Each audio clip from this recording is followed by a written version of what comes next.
जय हिंद साथियों, नमस्कार। कैसे हैं आप सभी। तो अभी अभी आपको सूचना मिल गई होगी, टेलीग्राम आशु जी के ट्रिक पर आपको देखा होगा या कोई और अदर सोशल मीडिया से आपने देखा होगा कि चतुर्थ श्रेणी भर्ती 2024 से जुड़ा हुआ प्रकरण है कि राजस्थान अधीनस्थ बोर्ड द्वारा जो 0 नंबर पर सिलेक्ट किए गए थे, यानी अब देखिए आप, हमारी आरपीएससी और अधीनस्थ बोर्ड दोनों हमेशा चर्चा में रहती है और हमेशा विद्यार्थी के साथ अन्याय होता है।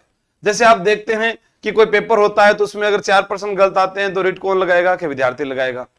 अगर किसी विद्यार्थी को आवेदन करने में मौका नहीं मिलता है तो रेट कौन लगाएगा, विद्यार्थी में लगाएगा। यानी इतनी इतनी बड़ी संस्थाएं युवाओं को मौका ही नहीं देती है।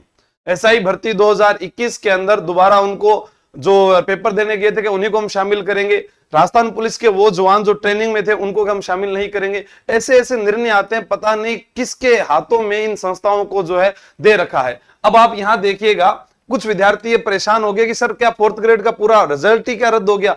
चतुर्थ श्रेणी भर्ती 2024 का ये पूरा रिजल्ट रद्द नहीं हुआ है। यहां पर कुछ कैटेगरीज दी गई है। देखिए यहां पर आपने देखा कि यहां लिखा गया है कि विभिन्न श्रेणियों में मेरिट लिस्ट को किया रद्द।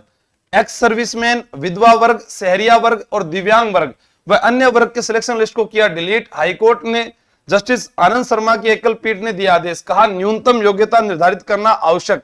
याचिकाकर्ता विनोद कुमार व अन्य की याचिकाओं पर दिए गए। अब देखिए आलोक राज जी अपने मन से जो है अलग अलग जो है नियम बना लेते हैं, अपने मन से अलग अलग जो है रणनीतियां जो है युवाओं पर थोप देते हैं, लेकिन वो ये चीज भूल जाते हैं कि युवा भी आज का जागरूक हो चुका है। वो जानता है कि यहाँ पर जो न्यायपालिका है उस पर विश्वास किया जाता है और फिर उन्हें वहां जाना पड़ता है। लेकिन अगर वो पहले से ही अगर डिसीजन ले लेते तो आज मान लीजिए किसी का इसमें नाम आया होगा, कोई खुश हुआ होगा, किसी ने डॉक्यूमेंट वेरिफिकेशन करवाए होंगे, अब उसका दिल टूटेगा, किसी और का नंबर आएगा।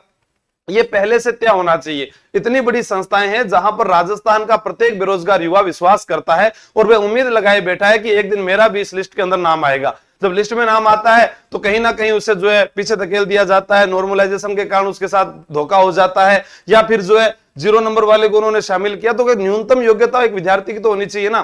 तो वो भी यहां पर कोर्ट ने कहा है, अगर वो पहले से ही सोच सकते थे, क्या काबिल व्यक्ति वहां पर नहीं है, क्या वहां पर उनकी टीम में सदस्य जो है उनको राय नहीं दे रहे हैं। आखिर ये हो क्या रहा है राजस्थान के अंदर, ये अब आप लोगों को ही समझना है, जागना है कि हमें क्या करना चाहिए कि हम जो है विद्यार्थी पढ़ाई करे, या वो जैसे पेपर लीक का मुद्दा आ जाए तो आंदोलन भी वही करे, या फिर किसी भर्ती में गड़बड़ी हो जाए तो उसकी मांग भी विद्यार्थी उठाए। यहां पर जो संस्था प्रधान, जो बड़े लोग जो पद पर बैठे हुए हैं, क्या उनका कर्तव्य नहीं बनता है कि इन युवाओं के साथ अन्याय हो रहा है। फिर वो कहते हैं कि युवा जो है देश बदलने की ताकत रखता है, ये युवा इस देश का भविष्य है। तो उस भविष्य को आप तो इधर उधर उलझा के रखते हो, कभी इधर उलझा लोगे, कभी इधर उलझा लोगे। कम से कम उसे एक सही दिशा में तो लगाओ भी, आपका काम पढ़ना, आप पढ़िएगा, हम आपको रोजगार देंगे। भर्तियां नहीं लेकर आते हो। सीटी जो है 12वीं पास का विद्यार्थी जो है वो इतने सिलेबस पढ़ रहा है। क्या आलोक राज जी आप अपने बच्चे को ये कहेंगे कि 12वीं के बाद आप बेटा इतने पेपर पास कर दोगे 6 महीने में? वो कैसे कर पाएगा?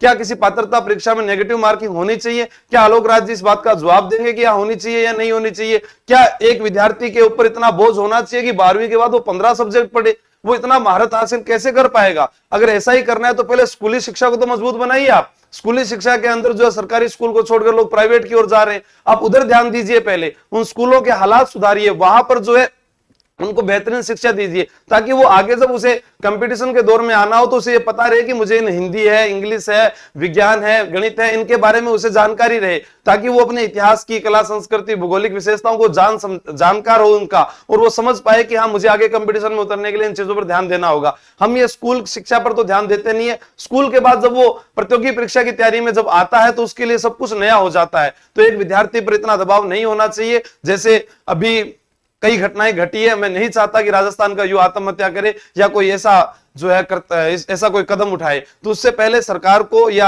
आलोक राज जी को सोचना चाहिए कि सीटी के अंदर जो नियम लागू किए गए हैं, या तो इसका सिलेबस सही समय पर जारी कर दे, वो इसमें क्या क्या होगा क्या क्या नहीं होगा, या फिर ये चतुर्थ श्रेणी कर्मचारी का जैसे रिजल्ट जारी हुआ ऐसे आगे वो कोई रिजल्ट जारी ना करे। इससे पहले भी उनके कई रिजल्ट पर जो है विवाद खड़ा हुआ है, कोई ओमार शीट पर विवाद खड़ा हुआ है। लेकिन अब बात है कि हर युवा कहां तक पहुंचे, कौन कौन वकील करता फिर, किसके पास इतने पैसे हैं, कौन इतनी जानकारी रखता है। तो इन पर ध्यान देने की बात है कि सरकार जो है फैसला ले कि हाँ ये युवाओं के साथ क्या हो रहा है, कैसे रिजल्ट जारी कर दिया जाता है। कभी नॉर्मलाइजेशन के कारण शिकार हो जाते हैं, कभी भर्ती टाइम पर नहीं आती है, कभी नोटिफिकेशन टाइम पर नहीं आता, कभी पेपर लीक होता है, और सब कुछ युवा ही करेगा क्या? जो ऊपर बैठे हैं वो क्या करेंगे? धन्यवाद। आप सभी जो है अपने रिजल्ट को देखें, सभी का रिजल्ट जो है वो इसमें रद्द नहीं किया गया, केवल जो विशेष कैटेगरी जो है इन्हीं का जो रिजल्ट है उसको रद्द किया गया, वो दोबारा जारी कर दिया जाएगा। Thank you.